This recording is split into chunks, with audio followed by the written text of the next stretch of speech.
Now about the children tags. A child tag is a tag inside another tag.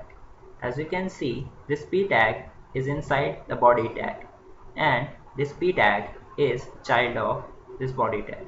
So let's print all the child. So let's print all the child of soup tag. So soup dot children. Here we got a list generator. So to actually see the output, we need to convert it into a list, and inside this we will pass soup.children. Soup.children. Here's the list. The zeroth element is HTML and the first is whole HTML body. So what we can do is assign it to a HTML variable. HTML is equal to, again, this list soup.children, and the first index, right? And we'll print out the HTML here. HTML, here it is. Now inside HTML we got two children, which is head and a body.